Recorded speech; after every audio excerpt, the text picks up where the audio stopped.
हमारी जो बहुत सारी इंटेलिजेंस है वो इस काम में ज़ाया हो रही है कि कोई वीडियो निकल आए, कोई ऑडियो निकल आए, कोई और काम हो जाए, कोई केस निकल आए, कोई चीज़ बना दी जाए, कोई उसको दबा दिया जाए, कोई उसको ग्रिल कर दिया जाए।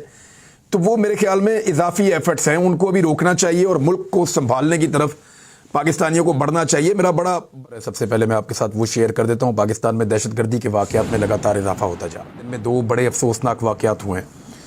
सबसे पहले जो दहशतगर्दी की नई लहर है, इसमें पेशावर की जो मस्जिद है उस पर खुदकुश धमाका हुआ और उसमें एहलकार समेत 28 अफराद शहीद हो गए हैं। पुलिस लाइन है उसके बिल्कुल साथ ही है अंदर ही मस्जिद मौजूद है और ये बाकायदा जो हमला आवर है इसके बारे में कहा जा रहा है कि ये मेन दरवाजे से एंटर चेक नहीं किया गया, तो ये एक सिक्योरिटी लैब्स भी है। और उसके बाद ये शख्स पहली सफ़ में मौजूद था। एक खातून जो हैं उनकी शहादत हुई है, इमाम मस्जिद उनकी शहादत हुई है और 32 अफराद अब तक की इत्तला के मुताबिक शहीद हो गए हैं। ये लोग नमाजी थे, ये मस्जिद में नमाज़ पढ़ने के लिए आए थे। अफसोसनाक बात यह है कि नमाजियों के ऊपर हमला किया जा रहा है और ये कहाँ की लड़ाई है, ये तो दहशतगर्दी है, खुली दहशतगर्दी है। और मुसलमानों को मसाजिद के अंदर कत्लेआम उनका करना, इससे बड़ी दहशतगर्दी और क्या हो सकती है। बदतरीन दहशतगर्दी है। और ये जो एक नई लहर है दहशतगर्दी की, ये बढ़ती चली जा रही है। दारुल हुकूमत है जी खैबर पख्तूनख्वा का पेशावर और पुलिस लाइन के करीब ये जो धमाका हुआ, पुलिस लाइन के अंदर कुछ लोग बता रहे हैं और वो दरवाजे से दहशतगर्द आया। मस्जिद का एक हिस्सा जो है वो मुनहदम हो गया, छत का एक एरिया गिर गया, एक साइड पूरी उड़ गई, साथ वाली जो इमारत है उसको भी नुकसान पहुंचा और फौरी तौर पे ज़ख्मियों को अस्पताल मुंतकिल किया गया। 150 के करीब जो हैं वो ज़ख्मी हैं। रेस्क्यू ऑपरेशन कई घंटों तक जारी रहा है और बड़ी एहतियात की जा रही है क्योंकि जो इमारत का हिस्सा, मस्जिद का जो हिस्सा, उसके नीचे ज़ख्मी मौजूद हैं और उनको निकालने में काफ़ी एहतियात बरती जा रही है ताकि जितने ज़्यादा लोगों की जान बच सके वो बचनी चाहिए। इसके अलावा सवाबी में एक इंतहाई अफसोसनाक वाक़या साथ ही पेश आया है और वहाँ पे CTD का ऑपरेशन हुआ है। वहाँ पे भी दहशतगर्दी का पता चला, दहशतगर्दों का पता चला, लेकिन वो एक कामयाब ऑपरेशन था पुलिस का और 2 खुदकुश हमलावरों ने खुद को धमाके से उड़ा लिया वहाँ पे। और एक कोई शरपसंद है, उसके बारे में कहा जा रहा है कि वो गिरफ्तार हो गया। ये पुलिस के पास, CTD के पास इंटेलिजेंस की रिपोर्ट था उनकी अपनी एक, और उसके बाद उन्होंने उस इलाके को घेरा और वहाँ पे फिर शरपसंदों ने पुलिस को देखते ही फायरिंग शुरू कर दी और उस ऑपरेशन के दौरान काफ़ी देर तक फायरिंग का तबादला होता रहा।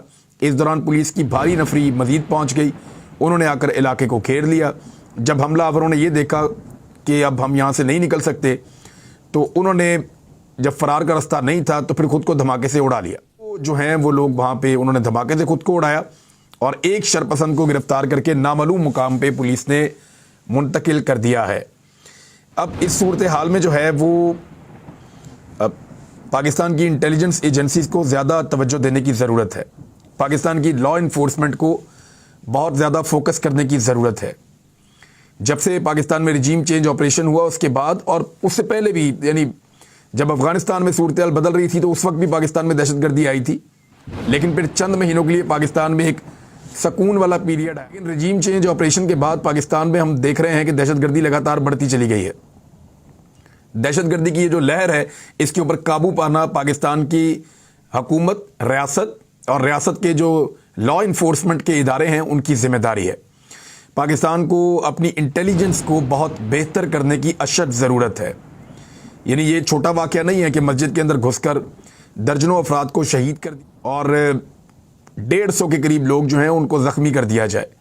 अगर इस तरह के वाक़यात दोबारा पाकिस्तान में होना शुरू हो गए तो पाकिस्तान की जो सिक्योरिटी के जो इश्यूज़ हैं उनके ऊपर बड़े सीरियस क्वेश्चंस पैदा हो जाएंगे। आपके यहाँ से जो पैसे वाले लोग हैं वो भाग जाएंगे, कारोबार बंद हो जाएगा खुदा न खास्ता, और उसके अलावा जो बाहर से इन्वेस्टमेंट आती है जिस मुल्क में, वो इन्वेस्टमेंट रुक वाक़यात के बाद।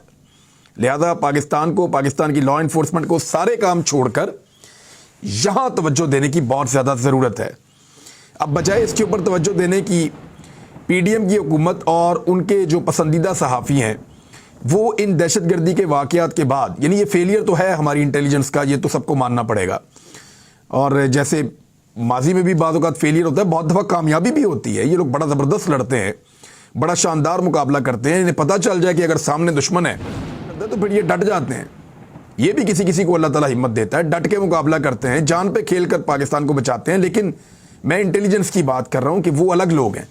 ये है कि वो अपनी इंटेलिजेंस फराम करें। हमारे कमांडोज, हमारे फौजी, हमारे पुलिस वाले, हमारे एलीट फोर्स वाले, हमारे सीटीडी वाले, ये सब लोग बड़ा शानदार लड़ते हैं, लड़ने में शेर हैं। और बहुत सारे लोग इस पर तनकीद कर रहे हैं कि शायद उनका फोकस इस वक्त ठीक नहीं है। और सिक्योरिटी भी देखें ना, फवाद चौधरी को अदालत लेकर आते हैं तो सैकड़ों लोग वहाँ पे पुलिस वाले सिक्योरिटी के ऊपर लगा देते हैं। पूरा पुलिस का जो है वो जत्थे इकट्ठे कर लेते हैं।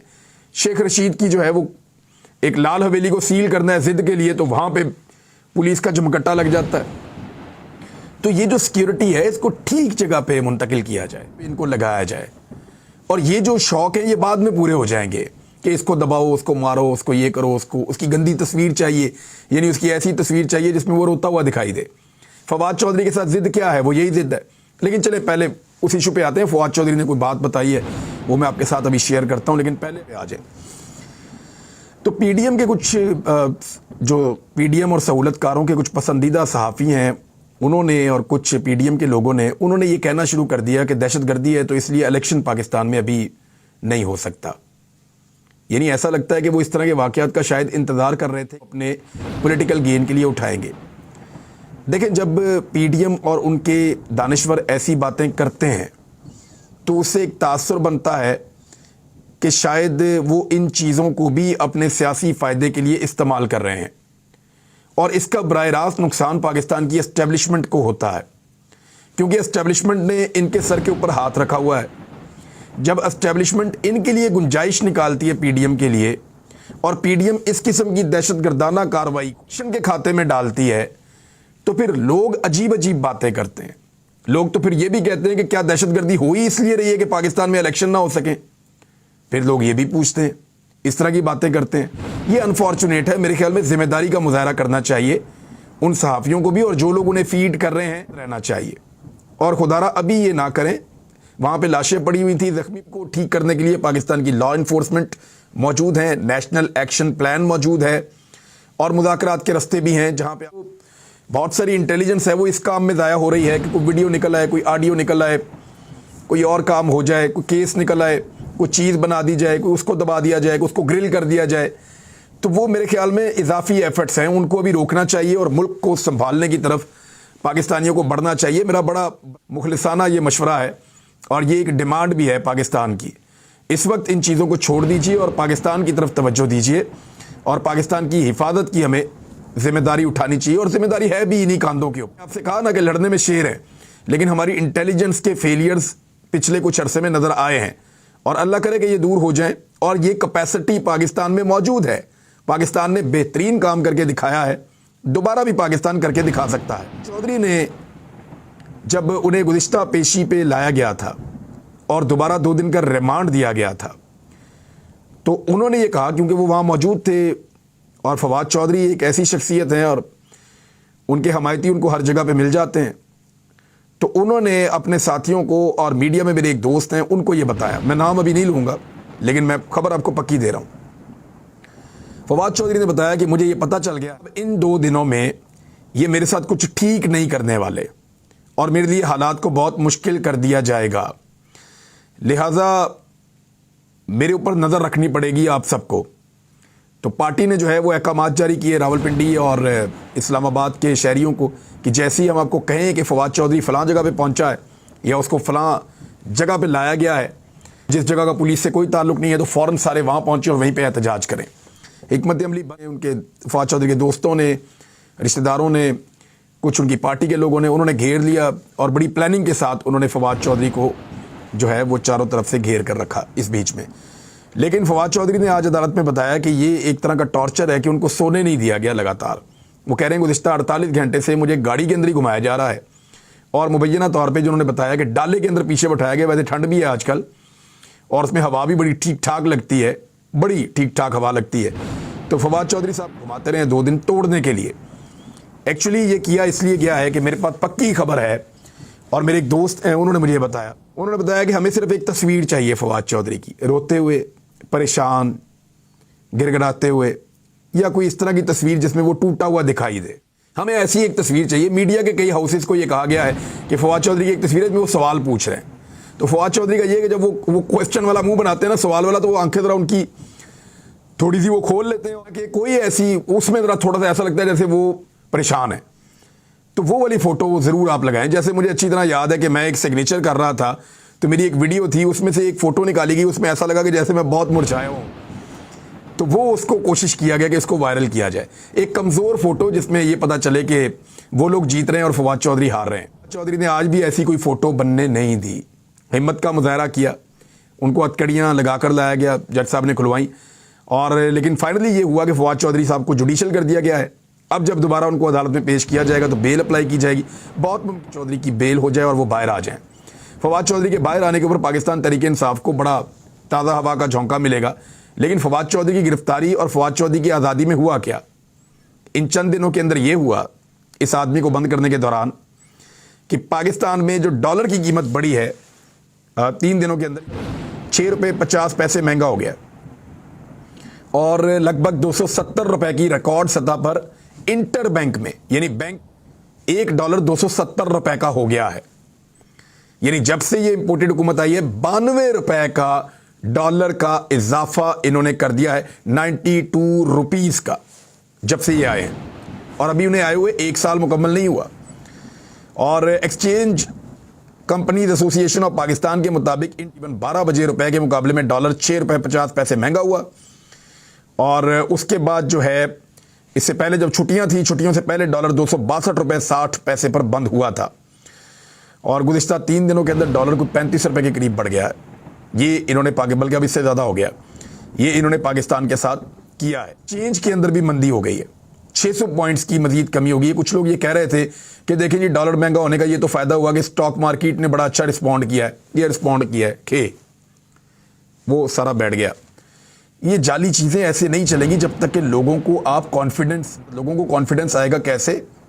जब आप लोगों की हुकूमत देंगे, और न ये होगा कि ये हुकूमत हमने बनाई है, हमने वोट डालकर बनाई है।